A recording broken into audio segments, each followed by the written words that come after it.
For me, I would love to see world peace. Okay. Because over the years, I've really grown into somebody who genuinely cares about people and wants to see people live better lives and be happier. Marco, life is entirely too short to have hate in your heart. Yeah. And there's a lot of hate out there, especially right now. I just feel as though if people could realize that if you love everybody, regardless of what they look like, what their sex is, what their skin color is, their weight, their height, if you just love people, you are going to be so happy.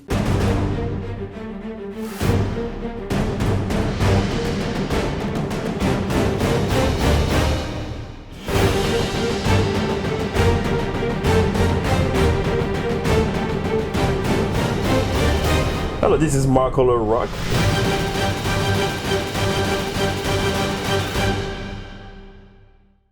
Welcome to Marco Rock TV. I am your host, Marco Rock for Inside a Great Man, where we interview entrepreneurs, achievers, game changer for a purpose to inspire and inform you.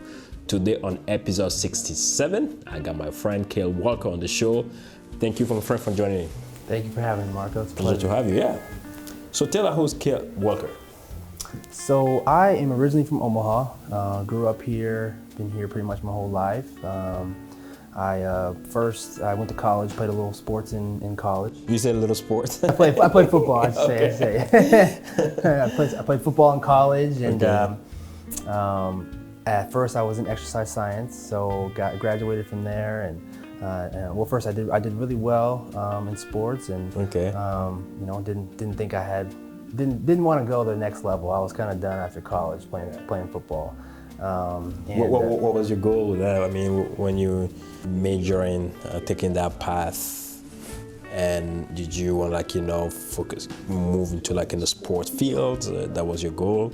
I think at first I really wanted to get in kind of the athletic training, the sports conditioning field. Kind of switched over to more of the personal training one-on-one style. Okay.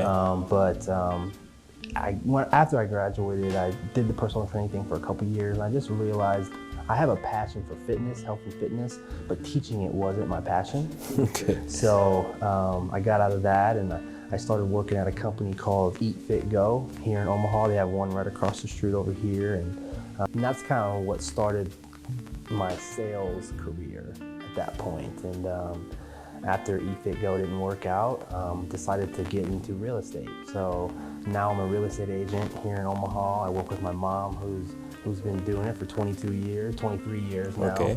So I have a great mentor, and so that's kind of what started that whole sales aspect. I see. So how does it feel working with your mom? What is it like? I'm a huge mama's boy. Yeah. So it's a dream for me. It's I get to see my mom, talk to my mom more than most people do. I know a lot of people wouldn't be able to work with their mom, but me and my mom have a great relationship. She's been a single parent for most of my life, so her and I have bonded like this. So it's been a blessing working with my mom. That's awesome. Yeah, that's awesome. So you're a real estate agent, and then you say you have passion for sales. Can you give us some tips on sales? If somebody wants to get into sales right now, what are the tips and things that a person, or the basic that a person needs to know to be successful at sales? I think you have to listen to people. Listening and being able to understand what the client wants, what the client needs. I think that's really, really important. Like for me in real estate, somebody wants to sell their house. Okay, why do you want to sell your house? Where are you going to go? Are you going to buy another home? Are you moving away? Just understand what their needs are. But my number one thing in sales is the more people you help, the less you have to sell. So if you can help more people, the sales are going to come to you. So I would say that's my biggest thing, is just help people figure out what they want, help people get what they want, help people live better lives, and the sales are going to come to you. Yeah. So what are the challenges that you see as a realtor? Yeah, that's a good question. Yeah. You know, there's a lot of real estate agents Yeah. in Omaha specifically. So, you know, I think that you have to do something that's going to separate yourself from other agents and companies here in town. So I think that if you can figure out a way to separate yourself, you're going to be able to, you know, withstand the competition that's here. So I think I don't focus on the competition. Okay. I think I'm my own competition. Your competition. I'm my okay. own competition, but you know, it is important to kind of brand yourself and stand out in a crowded space. On that point, you know, since you said there's a lot of company, there's a lot of realtor out there. Yeah. We know. So what make you unique? That Marco should come to you when he's ready to sell his house or buy another house or whatever. You know, I love what I do. I love real estate. I found what my passion is.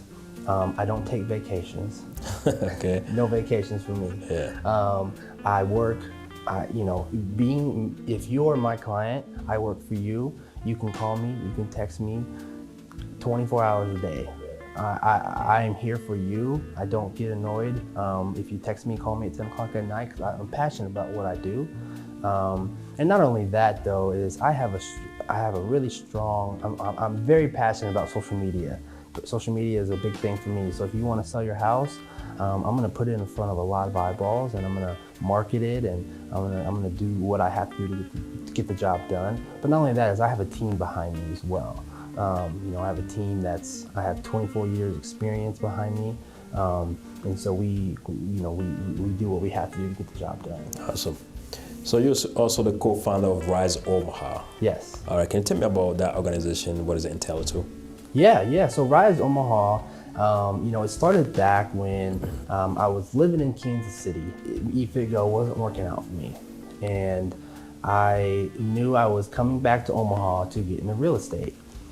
And I was reading this book. It was called The Little Red Book of Selling. I don't know if you've ever heard of that. Yeah. It's a really good book. Yeah. Great book. It's pretty easy to read. It's super easy. And the highlighted stuff. Yeah. It's all highlighted. It's not like a bunch of words. It's Exactly. it's super easy to read. You can read it in 2 days if you want to. One of the biggest things that he talked about in that book was networking and how important that was.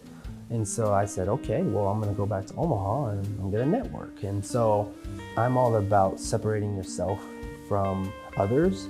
And I wanted not only to attend networking events, I wanted to start my own. Number one, because that you kind of just have a different, you know, if you are the host of a networking event, you kind of get looked at differently by your peers there, and it's just a good thing to have behind you. It's like, yeah, I started this networking event. I called my partner Keaton, and you know, we talked about this idea, and he was all on board, and we decided to start Rise Omaha.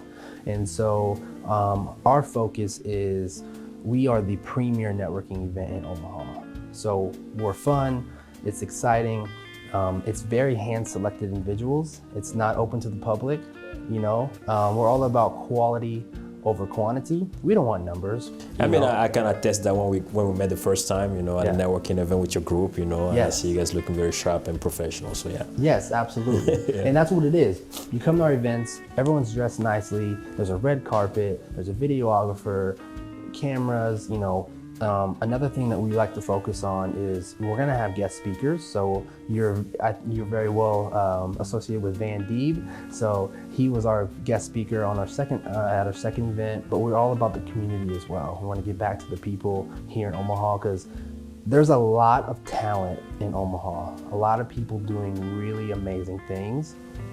We want to get it all in one room so we can all help each other grow, right? Because if you just have a room full of amazing people, not only are we focusing on business owners, but we want to target the creative space as well. Photographers, videographers, models, designers. I model for developed models on the side as well. So I want to get not only business owners, but the creative, all kinds of different people in the same environment, so we can just help each other grow. That's amazing. Yeah. So back in June, I think you organized the Unity Walk. Yes. You know, which I have the opportunity to be a speaker at that event. Yes. I think to address, like, you know, racial justice and all this kind of stuff. What triggered you to hold that event, and what do you make up to this difficult current situation that we live in right now? You know, Rise Omaha is a partly owned Black business. Okay. And with Rise Omaha being what it is, as far as wanting to give back to the community and help people, we felt that it was our mission to speak up in a time when our country needed it the most, especially in Omaha as well, with some of the things that have gone on in our city. And we wanted to do something where it could have an impact, and so we decided to put that together just to give back to people, just to help people, spread the message of Black Lives Matters and the racial injustices that are happening in our country. And I think that we accomplished some of that, and we made an impact in a little bit of a way. So, something needed to be done, and I felt that it was my duty, being a co-founder of Rise Omaha, that we had to do something. Okay. So how do you inspire other young people when somebody want to get into business, being entrepreneurs? What would you inspire somewhere like that? Make sure that whatever it is you want to do as far as entrepreneurship, you got to be passionate about it. If you're not passionate about it and you don't love it, you're not gonna put your all into it. So I think it's really important that you find out what it is you want to do and make sure you love it. Make sure you love it. Make sure you love it. I mean, for me, I love real estate. I wake up every day and I genuinely love what I do. And I think that's what drives me to work 50, 60 hours a week, is because I love it. And if I didn't love real estate, I wouldn't work as much as I do. So I think it's really important that you are passionate about what it is you get into. Otherwise, it's just going to be a tail-end cycle of starting a business and then starting something else. And maybe you have to do that to figure out what it is you're passionate about. But I think it's just important that you find out what that is. Yeah. So Kail, if you have the power to make one positive change in the world right now, what would that be?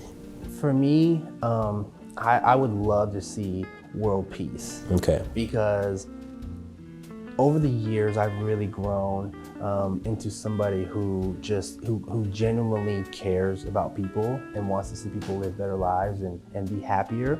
Marco, life is entirely too short to have hate in your heart. Yeah. And there's a lot of hate out there, especially right now. I just feel as though if people could realize that if you love everybody, regardless of what they look like, what their sex is, what their skin color is, their weight, their height, if you just love people, you are going to be so happy. And I haven't always been this way, and there's been times in my life where I've been judgmental, and I think we all at one point are that way. But I've genuinely had a care for people, and over the last few years, it's really, really brought up just pure joy into my life. And I think if everyone could live that way, this world would just be a bit happier place. Is that ever going to happen? Probably not. But if it could, I think the world would be just a better place. Yeah. If Kail has to be an animal, what kind of animal would you be and why? A tiger. Okay, why? I would be a tiger because, number one, my grandfather on my dad's side, he's been in a wheelchair. He's had a disease since I was as little as I can remember. And he is a true definition of a fighter. He's, surgeries and procedures every year. He's sick all the time, but he's still alive and well. So he always calls me Tiger. And so I've always just had a thing for tigers. And so that's number one. Number two, when you think what animal is the king of the jungle, everybody thinks automatically that it's the lion. It's the lion. Yeah. But here's where that's wrong. The lion, number one, doesn't live in the jungle. It lives in the grasslands. Okay. Whereas the tiger actually lives in the jungle. And so how can the lion be the king of the jungle when it doesn't live in the jungle? What's powerful to me about the tiger is that it hunts alone. It lives its whole life alone in the jungle, whereas the lion depends greatly on its pack, right? They hunt in packs, they live in packs, they survive in packs. I think it's just super powerful to me that a tiger lives in the jungle, hunts, lives by himself. Great points. Great point. I just learned a lot. Yes, learn something new every day, right? Yeah, exactly. Kail, what's your last word or advice or tip to my audience? When you help people, when you give back to people, you're gonna live a better life. You're gonna be more happy. You're gonna feel the love in your heart, and you're gonna spread that. The universe, God, karma, it all comes back to you in a positive way. And so I think that's what I live by, and that's how I've gotten to where I am. Beating depression and gotten it up to the point where I'm at is just spreading the love and loving people. And you do that, and you're gonna have an amazing life. Kail, thank you so much for your time. I really appreciate it. Thank you, Marco, for having me. Thank you so much for tuning to episode 67 with Kail Walker. I hope you enjoy it. Make sure you subscribe. See you next.